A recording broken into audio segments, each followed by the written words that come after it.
سربوا مكالمة للزعيم علي عبد الله صالح، وأرادوا أن ينالوا من هذا الرجل ومن تاريخه، ولكن انعكست عليهم سلبا. المكالمة الذي سربوها أكدت بأن علي عبد الله صالح كان حريص كل الحرص على دم الشعب.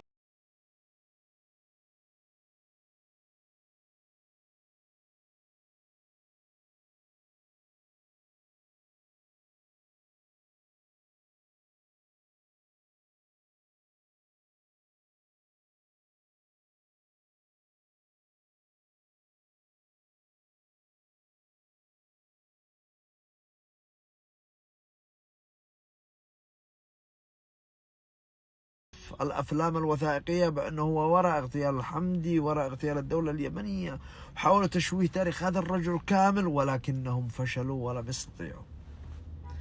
كل ما سربوا لعلي عبد الله صالح شيء انقلب عليهم سلبا، وانقلب الرأي العام ضدهم. علي عبد الله صالح تاريخ.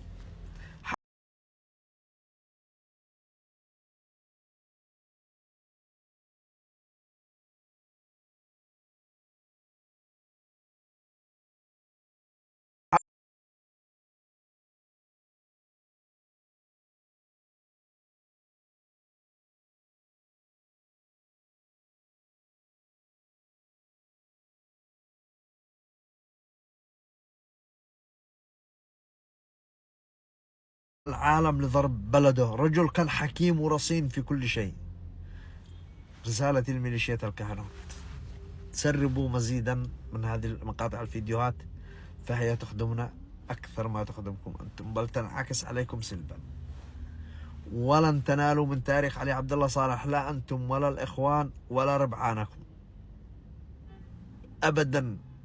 مهما فعلتوا لن تنالوا من تاريخ الرجل، فتاريخ الرجل يشهد له، ومواقفه السياسية والتاريخية تشهد له بذلك.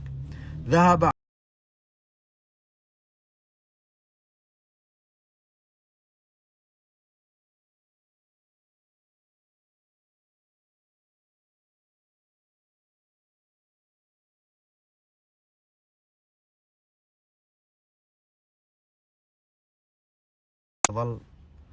هو الرجل الذي وحد اليمن تحت مظلة وشعار الوحدة اليمنية في ظل التعقيدات والضغوط الدولية الذي كانت عليه.